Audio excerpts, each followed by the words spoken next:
माननीय उच्चतम न्यायालय ने स्वयं संज्ञान लेते हुए केंद्र से सवाल पूछे थे। जो 45 साल से कम और 18 साल से ज्यादा लोग हैं, वैक्सीनेशन में पहले और दूसरे फेज में इतना फर्क कैसे आ गया और पहला वाला फ्री और दूसरा वाला पेड। माननीय उच्चतम न्यायालय ने कल कहा, यानी कि 2 जून 2021 को, कि आप जो कर रहे हैं वो आर्बिट्ररी है और इरैशनल, मतलब मनमाने ढंग से कर रहे हैं और वो उसमें कोई तर्क नहीं है। पहले फेज में फ्री दिया गया और उसके बाद अब इसमें पैसे दिए जाने पड़ेंगे। और ये कहा justices DY Chandrachud, L Nageswara Rao और S रविंद्र भट्ट ने अपने 32 पेज के जजमेंट में, कि जिस तरीके से आपको दिख रहा है कि अपना स्वरूप बदल रहा है ये पैंडेमिक, यानी कि ये बीमारी, और जिस तरीके से बदल रहा है, और उसमें आप इस वक्त पैसे लेकर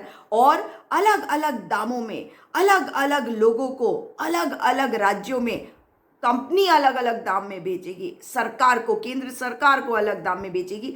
ये सब कुछ बहुत ही तर्कहीन है और ये मनमाने तरीके से ये कर रहे हैं। बहुत सारे और सवाल किए, लेकिन आवश्यकता है कि आप सवाल करें अपनी सरकार से। जब माननीय उच्चतम न्यायालय आपके लिए खड़ा हुआ है तो क्या ये आवश्यकता नहीं है कि आप भी सवाल करें अपनी सरकार से और उन्हें कहें, इस समय जब पैंडेमिक का समय है, लोगों को अगर पैसे देकर अपनी वैक्सीन लगवानी है, CMIE की रिपोर्ट के हिसाब से 97% भारतीय जितना भी पैसा कमाते थे उससे कम पैसा कमा रहे हैं। सवाल पूछना बंद मत करिए और सरकार पर दबाव डालें कि फ्री वैक्सीनेशन सबको उपलब्ध कराई जाए, क्योंकि अभी भी अगर आपने वैक्सीन ली भी होगी तो एक ली होगी, दूसरी वैक्सीन तो कम से कम फ्री में मिले।